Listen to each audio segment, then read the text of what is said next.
Hello and welcome to the Thinking Fellows podcast. My name is Caleb Keith, and today I am joined by Adam Francisco and Scott Keith. Bruce Hillman is having those East Coast internet connectivity issues this week, and so Shouldn't the infrastructure be better there? no, it's older. Oh, okay, that tracks. Yeah, no, we got that fresh infrastructure here on the West Got that Coast. fiber optic You're over a lot here. more competitive there on the West Coast, you know. Okay. Yeah, free market on the West Coast. That's right. That's right. So East Coast is old school, old money. Keep things as they are. Tech innovation out here. tech innovation out here. That's So right. our internet works. So yeah, so no Bruce this week, but we're going to go a little freeform. People have been enjoying it. We've been getting the feedback. If we do some of these episodes, we hit the end of the record and I go, well, that was definitely an episode. And then and then we get text messages and phone calls and emails that, oh, that was, everybody was listening and enjoyed it or listened all the way to the end. So I think that's good When news. did your book surpass my book in visibility I recorded a video about that book. on the show? Look at this. That's hilarious. There you go. I recorded a video about that book. That's when that happened. Do you guys have an I Love Me shelf No, or an I Love Me corner with all your books and degrees on the wall and all that stuff? I've got my degree over there, but that's the extent of it. Yeah. neither of my diplomas are even framed yet. I basically I cleaned out our tough shed, and it was just laying in there, and I was like, oh, that's probably not. That's hilarious. So I went. And I threw lost them all. my Oxford diploma years and years ago. So it never had been framed, or I had to bring it for Concordia. this was when I was out at Fort Wayne. So this is 20 years ago. I went down to Indianapolis to meet with a recruiter for the Naval Chaplaincy. Don't laugh at me. I was considering doing that. And I'd bring the diploma down there, and I left it at my in-laws' house, and that was the last I ever saw it. So I had to order another one, and it came like in a ripped-up package, and so now my diploma has a tear in it. But I finally framed it. I got a little corner. You can't see it because it's around a bookshelf and everything. But I call it my I Love Me corner with all my little books and journal articles and blah, blah, blah. Oh, So, Wow, yeah. that's nice. Well, But I don't want- love me, really. That's my problem. I don't have that self-love, self-care. I'm told I need to do that more. self-care. that could be our episode topic actually today. Self-care? Self-care. No, I'm going to give listeners a little behind-the-scenes look. This should be the last episode before we're going to do a little bit more structure for a little bit here. We're going to be picking topics, some old, some new, some people throughout Christian history. People have always loved that. Some works, some specific books, some eras, some ideas and doctrines, and we're going to be doing fun videos on them. We're going to be see if I can get the Thinking Fellows to do these topics in 15 minutes or less for video for YouTube. And then those topics will be the subject matter of the Thinking Fellows episode for the week so that there can be an extended conversation for those who 15 minutes wasn't enough to scratch the itch. So we'll have videos and the podcast in parallel basically after this episode. So we're hoping that listeners will enjoy that. But before that structure, I thought maybe we just give you guys one last sort of hurrah at what's on your mind or some what's happening now. And I saw one over the weekend that I'm just going to ask you guys. I want your sort of gut reaction. Was Peter the first pope? Well, of course. Blessed are you, Peter, and upon this Rock. Peter I will build my church. I'm gonna let Adam go first on that one. Yeah, Adam, was Peter the first pope? Was he the... No. Well, so I'm going to say certainly he was a leader in the early church, right? He gets to Rome, gets executed in Rome. Well, he was crucified upside down, if memory serves me correctly. Here's my short answer. If you give me 30 seconds, there's no historical evidence that's strong enough to suggest that he was a bishop of Rome. Cool. What do you think? That was less than 30 seconds. Well, What do you there think go. about Lutherans like conceding on that in the idea that the papacy was not yet corrupted, and so you can say, "Oh yeah, we had a bishop of Rome. Sure, pope's a title that Lutherans could use if they weren't perpetuating the errors that they have since the Middle Ages, or whatever you want to put that random date of when papacy finally fell into error. So I think if you read some of the apostolic fathers, so that's the disciples of the disciples, or the disciples of the apostles, that generation. So second half of first century into the early second century, it is almost exclusively dedicated to dealing with internal issues within the church that has a lot to do with hierarchy and authority, and so there is some evidence that the earliest church is very much interested in structure, and they'll use terms like bishop, and but that there's a bishop in Rome who's the supreme over other bishops. That's a much later development. Yeah. So you asked the question about Lutherans conceding to that, using terminology and so on. If you're just asking Adam, who's in the Smoky Mountains right now in Tennessee, Who else are we asking? Come on. I don't have an issue with it, thinking about it in a vacuum. But it would be different, at least for the Lutheran Church Missouri Synod, the denomination we're all three a part of. It'd be kind of disruptive to all of a sudden start doing that sort of thing. But I don't know that there's a theological issue, so long as the theology remains the same. He's disagreeing, and I will. Yeah, I can tell already. I'm here for it. Okay, so the last couple of years, I've been going through verse by verse the book of Matthew on 30 Minutes in the New Testament with Dan Price and Eric Sorensen. Pause. I do like that almost every episode of this show, he has to prove he's been reading the Bible. All right. Resume. Wow. Wow. Just the Gospel of Matthew, too. Yeah, just Gospel of Matthew. And then whatever verses we do for tough text. I have to say, it's a reoccurring theme that James and John and Matthew and Peter are always trying to Contend for the top. elevate themselves into the place of hierarchy, not just among the other disciples that might be following Jesus, or not just among the future believers in Christ, but also among the 12. They're trying to say, hey, we're up the top. So much so that the mother of James and John at one point approached Jesus and be like, hey, yeah, my boys are going to be number one and number two, right? And every time Jesus either sort of does this like really crafty like side movement out of the conversation, or directly shuts it down. And that's one of the things that's always been kind of interesting to me when you start talking about hierarchies within the church having a theological backing to them that's anything more than just we need some sort of order in the church. Because Jesus is not, you said you're here for the disagreement. Jesus is not here for it in the Gospels. He's just not. This is not the purpose of gathering together the disciples. Now, you could argue that, say, like on the Mount of Transfiguration, he takes those three.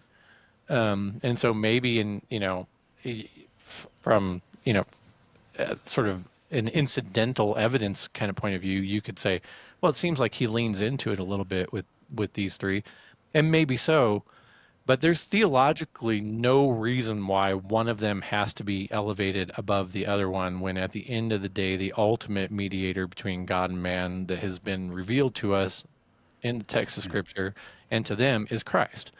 Now, on the sort of left-hand kingdom side, your church needs to operate some way, and the church, I suppose, needs to operate in some way with some order, and like Adam referred to historically, some way to work out disagreements about the text. And that might require that some people get elevated in political left-hand kingdom positions to work that out. I mean, we were just talking about that on another instance before the show. But that has nothing to do with whether or not this person has more authority on theological things or on, say, salvation matters than anybody else or any other preacher whatsoever. Yeah, See, you're not disagreeing with me. You're just adding to what I said. I was. I mean, When you said in absence, I have no problem with it. I do have a little bit of a problem with Lutherans pining for a pope, given our history. Oh, sure. Give me a break. Yeah, I'll yeah. say this. It's So gross. Yeah. people are kind of smart in the sense that they will caveat, at least some of the examples I've seen, that like the papacy, you couldn't call, you shouldn't give reverence to the office of the papacy as it's identified in our confessions as being antichrist and abusing its authority and stuff like that. But that, you know, for instance, calling Peter, like saying that the title of the Bishop of Rome is Pope, and that doesn't give him any spiritual authority, it's just that bishop. I also find kind of funny because this was coming up because a lot of Lutherans, and I actually don't begrudge anybody this, were very interested in the naming and selection of the new Pope. Now, this is a couple months ago now, but Oh, really? and when Sorry. yeah, and when pushed, people were like, "Well, listen, Lutherans say that the papacy is the Antichrist, but Rome has always had a bishop, and it's okay to like look forward to the selection of a new bishop." Well, I've never seen any Lutheran give interest to any other bishops selected in the Roman Catholic Church at all.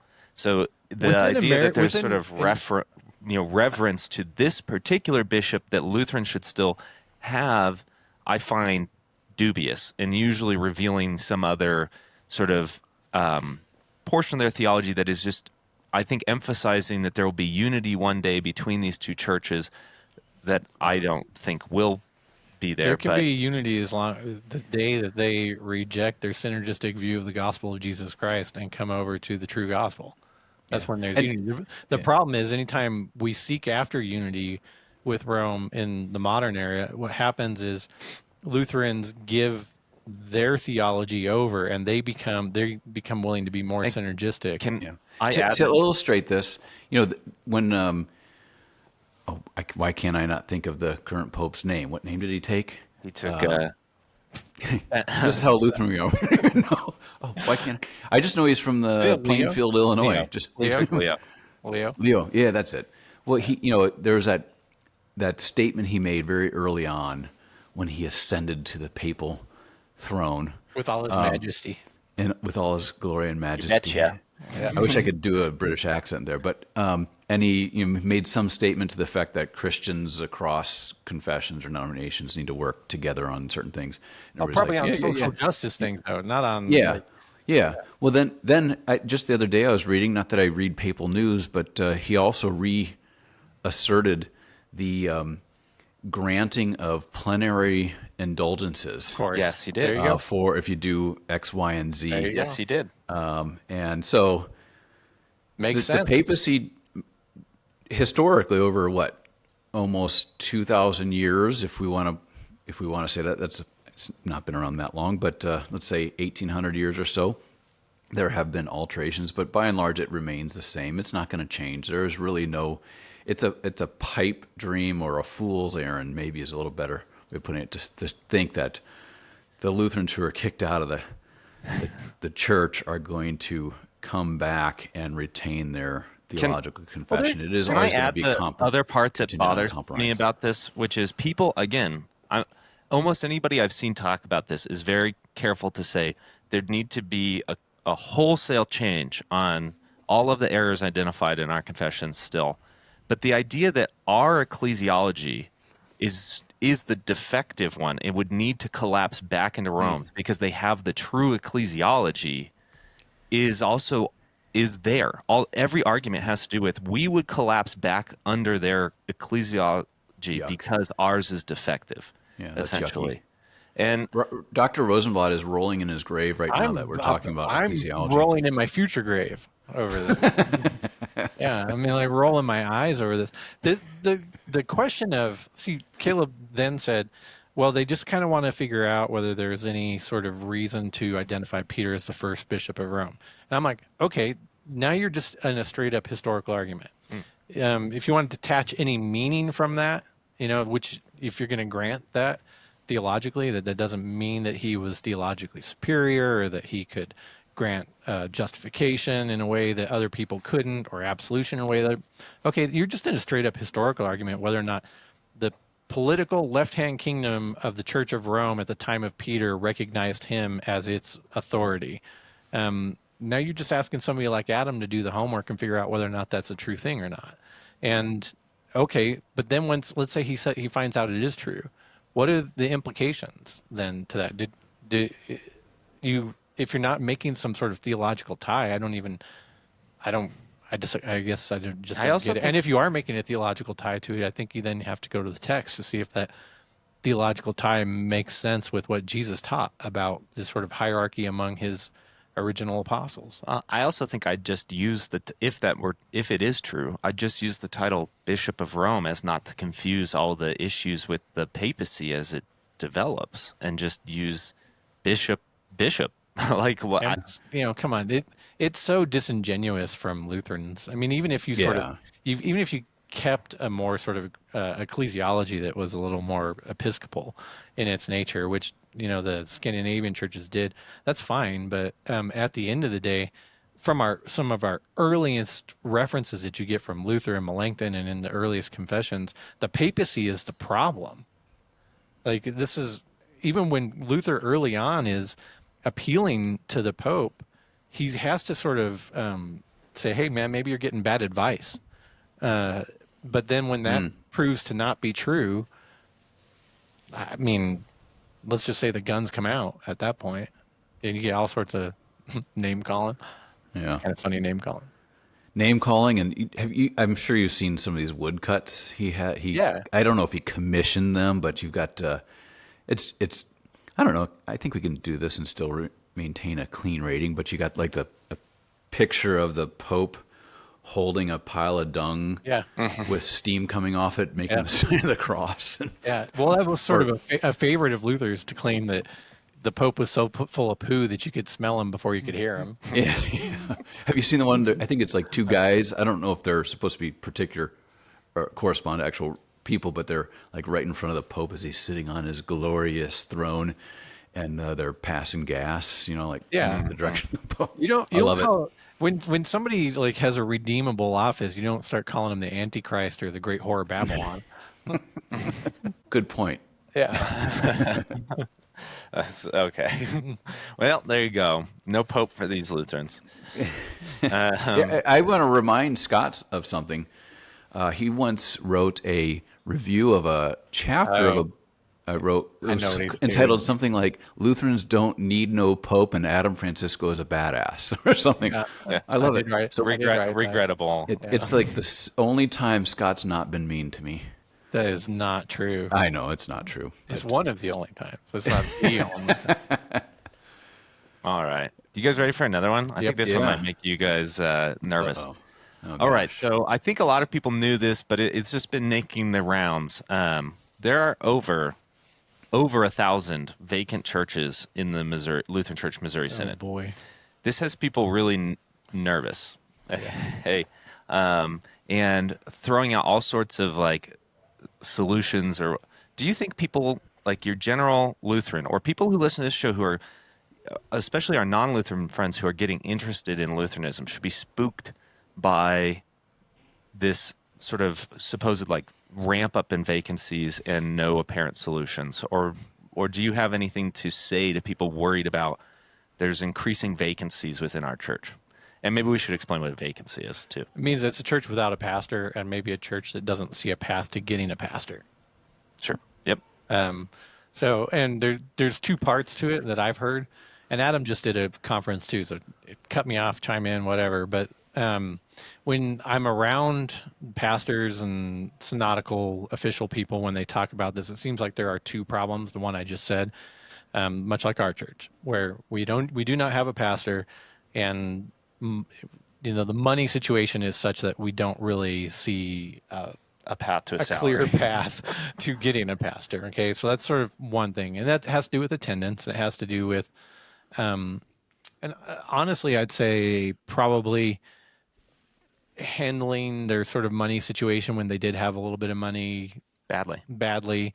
And then when it gets to the point, then when attendance drops, there's nothing in reserve and you don't have any kind of stockpile to get a pastor. Yeah, I think our church, having talked to people, is pretty typical of a lot of the churches in this situation, which is just that we live in a semi-rural area that never had a super high attendance level. There's just a low population here, especially of Lutherans. This church was founded by 8 individuals. I think at its height, probably popped up somewhere around 80 people, and in That its seems like a lot. and in its lows was back down to around 12. 12. It's now up to Wow. 35 to 45 a Sunday, Which is real growth. which is That's awesome. nice. But those 35 to 45 were left. There was never anybody who left any property, any substantial amount of money, or anything to this church. And the tithing / or just giving, more appropriately, I think, was never substantial enough here to build up an amount that would help keep the church funded for years on years. It was a paycheck to paycheck situation always. Now the cost of living has increased so much here, we could not, in an ethical way, ask somebody to come live here on what we could pay. It would just be wrong. So At least not a full-time person. yeah, at least not a full-time person who doesn't have a different job. So, and I think that's a lot of these. I think honestly, you talk to people, and that's a lot of churches. It's just churches where there was never substantial enough giving or attendance to plan for 20 years in the future. So then the other situation is that I hear about quite a bit is a church that has no pastor, can afford to hire a pastor, but there's a quote unquote pastor shortage. And so it's sort of like a competitive market out there, and it's hard to get a pastor. If you don't have a quote desirable call, If you don't have a desirable call, if you're not in a place where people want to live, if you're not paying a good salary, you know, so those two, and what it's leaving the LCMS, what I've heard, I don't know. I mean, again, I'm not in the middle of this, but what I've heard when I go to these various sort of district conferences is that it's leaving most districts with significant vacancies. In other words, most districts have a large number of churches who do not have a full-time serving pastor. And it does make it, in a sense, hard because you can, like, for instance, if somebody converts to confessional Lutheranism in Big Bear, you have to try to convince them then to attend a church where they are not going to have a full-time carer of souls here, you know, that work is going to be spread among several people who are essentially volunteering. And even though I think we try to be attentive to our responsibilities as volunteers here, you know, you rarely get the attention from a volunteer that you do from somebody whose direct vocation it is to do that. And so it's, you know, we what was it, several weeks ago, we accepted 5 new members, and we had a meeting with 3 of them because the other ones were family and children and type things like that. But we had a meeting with 3 of them, and one of the things I had to say to them is, like, you just need to know that not only is there not a pastor here now, but there won't be could very well not be a pastor here in the future, and before you join here. And so that's kind of a weird conversation to have. Yeah. But It's a sign of the times. yeah, do I think it's going to work out? I'm actually one of the people that think it probably is going to work out in the long term. It's a little, I have a little it's maybe going to be seen as pessimistic, but over the past couple of years, I've been doing sort of work on family and birth rate and that type of thing. And I think we're in a weird, churches in general, not just the LCMS, we're in a weird spot right now where there's enough of a demand for pastors that with the amount of boomers that are retiring, there are not enough pastors to fill the demand. But as population continues to decrease, what you're probably seeing, in other words, a seminary class, I don't know, at St. Louis used to be what, like 150, something like that, Adam, and now an incoming class is like, I don't know, 20 or 30. Yeah. Yeah. Something like that. What I think you're seeing is you're just seeing sort of the number, when you take sort of the number of guys that there are in that age group, and you see that the trend is that fewer of them are going to college in the first place. So, you know, if your undergraduate is, you know, 60 something up to 70% female, which means that your undergraduate is only 30 to maybe 35% male, that number is decreasing, right? Mm-hmm. And then if you're only accept in our world, you're only accepting men into seminary. The percentage of college educated men that would go to seminary is probably about the same as it always was, maybe a little bit lower, but there are just fewer. Mm-hmm. And so you have this natural cascade. But as a natural cascade makes its way into society, the churches are going to get smaller and or close and or join together. And I think at some point it's going to flip, where you will have about enough pastors to serve the churches that you have. You're just in this sort of, I think, Mm. and In between period. this is a guess, by the way. You're just in sort of this weird transitional period right now. Now, that is a guess. You would probably want to reference somebody who does this kind of data gathering for a living. Don't take Lyman Stone or somebody like Yeah, that. don't Right? take what I just said to the bank. But Yeah. in my last, 18 months to 2 years looking at this kind of thing and having conversations with pastors, I think this is part of what's going on. But it's going to be hard. Like, it's going to be hard. Churches like ours will one day have to decide. Like, to be honest with you, if there wasn't such a strong volunteer base at this church would have closed already. Correct. Yep. And so, Yeah. I imagine for some of our listeners who come from more of an evangelical background or are in that context, they're thinking like, what's the big deal? Just, appoint somebody, or whatever. But in our structure, for the sake of good order, in our theological confession, to have a pastor is to actually, the term we use is rightly call somebody and set them aside for that vocation. There's a lot more going into it than that, but so getting a pastor is a big deal for at least Lutheran Church Missouri Synod Lutherans, but there are other Lutherans, and I assume I wonder like what the Presbyterians are doing with this, because they have a little less of a formal process. But the other thing I wanted to mention, actually, I think is the more important thing. It will be interesting, 20 years down the road, to see if this, I don't want to call it a crisis because it's probably not a crisis, though some are using that term, if it forces the Missouri Synod to kind of rethink its ecclesiology. yeah, It's you see good to currently you see call. resistance to that in the face of this. Yeah, Like, yeah. it's tightening up in a way that most people, I think, would say, "Hey, with all this going on, shouldn't you loosen that up a little bit?" In other words, shouldn't you make it a little easier for somebody to become a pastor of one of these churches? And in our system, you actually see the opposite happening. Yeah.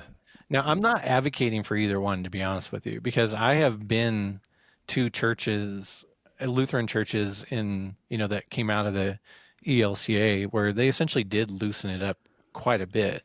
And you do get You get problems from it. there's definitely, Yeah. definitely, To say there's no problems with loosening up would be silly. there's definitely problems that come out of that. Yeah.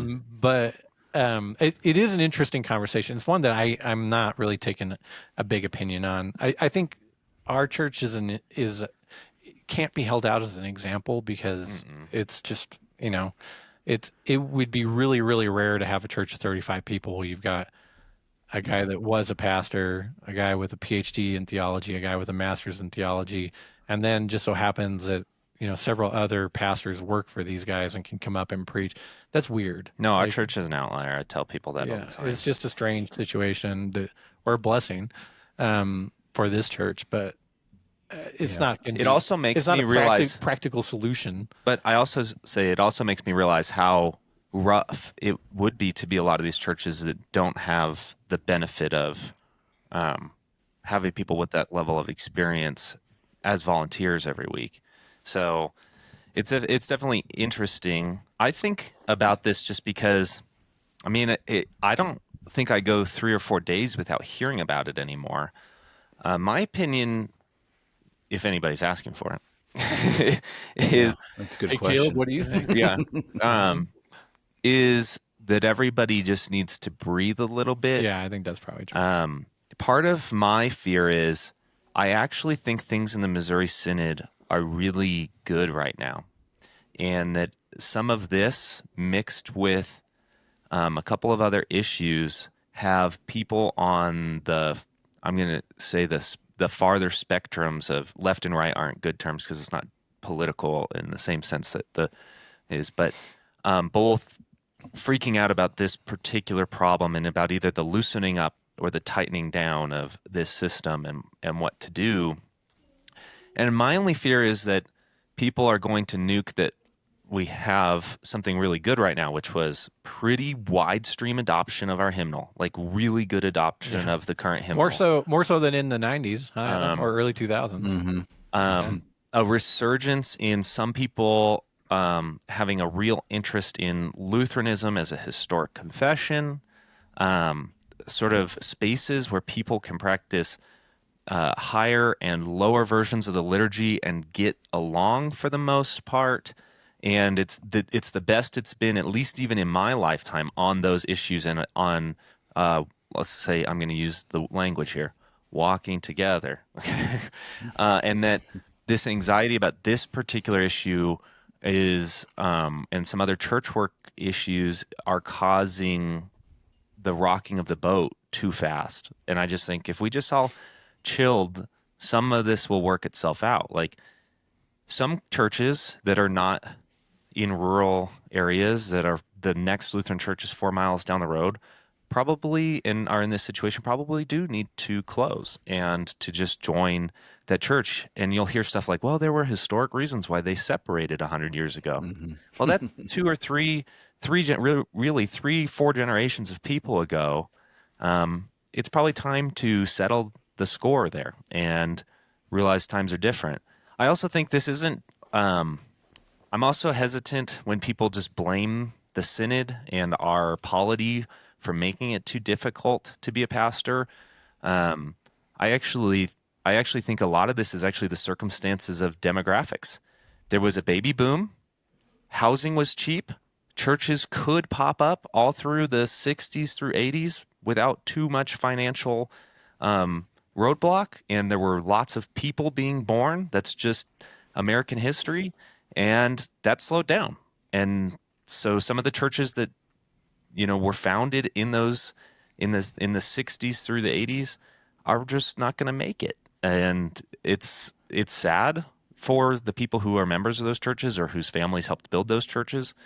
But ultimately, I think in a lot of cases, there's probably somewhere within a 20 to 30-minute drive that you'll be able to go to. And I think for new Lutherans, too, if you're really getting bought in on the confession, I know it's hard to swallow, like, hey, what if this church doesn't have a pastor, but maybe still try it out. Oh yeah, check out. I mean, they might be functioning very well. The confession of faith is shared between our churches, and if this confession of faith you're convicted about it, I think there will be solutions to this. People who become Lutherans aren't going to be just stranded in every location across the United States. I do think, and I am not making, for the world of the internet out there, I am not making a statement that I think absolutely should happen. But I do think it would be and I'm sure they're having these discussions. I do think it'd be interesting for this synodical officials to look at some path to some licensed vocational preaching, even if this means that they're under, the supervision of a district visitor. Is that what they're called now? Counselor, visitor, circuit visitor. Yeah, I got it right the first time. Oh, I said district visitor, circuit visitor, or they don't do the sacraments on days when they don't have a pastor there. All that stuff can be looked at, but some of these churches are, even if they're pretty good at getting, pulpit supply and or intermittent vacancy help, they're going to need a solution for the Sundays when they can't. Mm-hmm. Because one of the things we found right off the bat is that if you just kind of say, hey, we don't have anybody for this Sunday and we're not having church, people stop showing they just stop showing up. And so one of the things we found here very early on is you just have to keep going. Like you just have to do the service of the word and just march along. Have to keep going so that people know that they can show up on Sunday at 10 a.m. And that the doors will be open and the church will be happening. Because habit is a part of going to church. Yeah. And so I think that something like, I know that the Anglicans have a licensed vocational preacher category that maybe could be looked at. Presbyterians have elders who can preach. We're kind of out here all alone. To illustrate your point, though, Scott, about how we seem to be in terms of preparation for ministry and formal word and sacrament ministry and so on. We the Missouri Synod at least have like a licensed lay deacon and lay minister program, and Yeah. and I don't know if it's every district, but I think the Synod has just put the kibosh Well, on I think all of it's that kibosh. I last mean, I was decade one. or so. I think they That's what I resolved thought, to yeah. end it at the Yeah. last at the last synodical convention. Yeah. They resolved to end the Now, licensed lay deacon program. I think there's some of this. I totally agree with the guys who be like, you should have to do this to be a pastor. And I'm like, I totally agree. To be a pastor who can be called to any congregation within the LCMS, I think you should have to go through the normal process.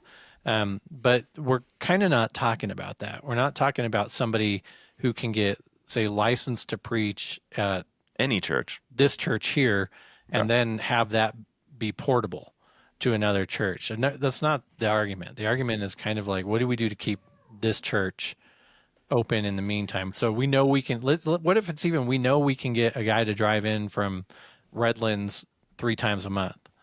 What do we do on that 4th and occasionally 5th time a month? Can we get somebody, to preach and still be in accordance with our confessions to say that we'd like that person to be rightly called into this position? Is that is being an elder enough? All that stuff. I think the conversations are going to have to be a little more organic and broad than they seem like they've been. But again, I'm not in the know. Like they could be having every single one of these discussions and I wouldn't know. Maybe the model to follow is the early church. Bruce was telling us this is maybe 3 months back, I think, on the show, and I think this happened to St. Augustine, where men are basically kind of like forced into the office. Yeah, exactly. Like military service. And so, what are you going to say? Oh, I'm not doing this. I mean, so maybe there's a little social pressure to force the person who has the talents and the knowledge. I mean, some of the history of the post-visitations calls, when bishops weren't giving calls in the Reformation too, it wasn't quite conscription, but it was pretty similar. It was pretty oh, close. hey, you can read? Guess what? As an example, like some of the stuff that Melanchthon, has multiple volumes on that has never been translated are his apostles, which are sermons written for lay preachers basically to read in the pulpit. So this has definitely been a category in our history. And by the way, Melanchthon was not ordained and is writing apostles for lay preachers to read. Just out there. Love too. it. Yeah. Got him baptizing too. Yeah, got pictures of him baptizing babies too. This is not snark, but with AI, it'd be interesting to think like what AI is going to do to ministry. Oh boy, I hope nothing. But yeah, I know. But I can just imagine the day where you got some sort of robot preacher who's programmed. No. Not in our. I don't think it will ever have Missouri Synod. But can you imagine though? I can imagine, Adam, and it's a very dark thing that I'm imagining. Apocalyptic future. Yeah. I saw somebody actually commented on a reel that I posted, last week from recording this, that was about going, sort of my encouragement to younger people to consider going to church again if they left over a particular set of reasons, and to look at a Lutheran church particularly. And one of the comments was, I think the future of church attendance will be VR glasses where you can pick whatever church on the planet you want to go to. And I'm just like, church. Oh boy. Actually, church can't happen in VR. Yeah. Church is a physical thing. Yeah. It's a physical gathering of believers. Embodied. I mean, you take, literal body and blood of Christ into your mouth. Yeah. When you, I have to say though, now that since you broached the subject, just once it might be cool. Like my son has an Oculus. No. But if you could, the historian in me, the guy who has a little nostalgia every once in a while, actually a little more than once in a while, it would be interesting to participate, though they wouldn't have called it, but the service of the word at the Hagia Sophia in the 7th century. oh my gosh. I mean, How would you? Okay. I mean, it would be kind of cool just to see what it was like. You could feel the textures, the smells. It would just be the vision and the audio. No, I would pump. I'd get some incense going. I'd get some incense going, and like the musty smell of the water and the stone that's been there for 1,000 years. So there's a part of me that would be intrigued to feel that. Every classicist ever warns you that time travel to this, 7th century or back, the first thing you're going to notice is the smell. The smell, yeah. The smell. Yeah. And it's not going to be the smell of incense that you notice. It's Yeah. going to be Well, in Europe, in the like Central and Western Europe, if you go to some of these really old medieval churches, I forget what they call it, but there's this area, we call it what, the narthex, right? But there's like this entry point, and then there's like not a wall, but where you actually enter the sanctuary. But in that area you first enter into the building, that was oftentimes where people just sort of deposited their sheep or goats or whatever. So I imagine those things smelled like manure. I imagine they did. yeah, they probably did. And maybe one of the reasons for like heavy incense to mask that. It's not That these is, pious I reasons. would It's just love an you to aesthetic do reason. a paper on that, because I'll bet Well, you the origins of that are not just aesthetic. Yeah, I think that's yeah. I won't say more because I'd be speaking from conjecture, but yeah. Lord I forbid. can't believe we've been talking about churchy things like ecclesiological things. I just want to add one thing, because you asked what would you tell somebody. I'd tell people that it can be great too. Like the fact, this is the smallest church I've ever belonged to, and it's the one, to be honest with you, that feels the most like, I'm talking about feelings now. So Yeah, you are. Yeah, jeez, feels the most like gross. church when you sort of hear it described in early church writings. It just there's a family element to it. There's sort of a closeness to it that I don't, and I'm not arguing for 35 people churches everywhere, but I would say maybe a good size is maybe smaller than we think for this, but it does make it hard. The reason you need bigger churches is because you need Money. especially with people, the way people give these days, you need more people To fund it. Yeah. to fund it. I also say the built, like, I agree. Like the size, I think declining size of congregations has always been something I've heard talked about, because growing up, we were at a church that when we got there was already small, but had Already done one of these. had already downsized from what I heard was like 600 to the 125 who were meeting there when we were there, and people who had been there through that talked about it constantly. Yeah. And one of the downsides is like 125. Growing up, I wouldn't have known 125 was small attendance, except that our building was built for so many people. Yeah. And one of the things I like about our little, it is a little, like the building is little, not just how many people is, 45 people feels like A lot of there's people. in the building. And so That's why when you said 80, I was like, really? that's why they had the overflow seating. And I Let me think just for context, 80 would feel like a lot. like it would be, It'd feel like a lot of people here. the church wasn't built to house more than like 65 in the Yeah. pews. So I just think as some churches downsize permanently too, you might have to rethink, like if you're in a building that's meant to hold 300, 400 people in a service and there's 35 people, it feels worse than if you're in a building designed to hold 100 people and you have 50 or 40 there, So there's just some of that too, but it can be great, because when you have like 35 people who are on the ground every week keeping a place open, it's all hands on deck, and it's kind of nice. I know that's not the case everywhere, but So I might like, cool. you said, what would you say to people? I'd say give it a chance. Like if the option in your area is a confessional Lutheran church that just happens to be small, maybe being served by a part-time pastor, give it a shot. Anyway, it could be wonderful. cool. Or in your participation, you could make it wonderful. There you go. Boy, we are so touchy-feely today. Yeah. Did you guys get good I think it's sleep because or I had something? mushroom coffee. I did get this good morning. sleep. I did. I had mushroom coffee too.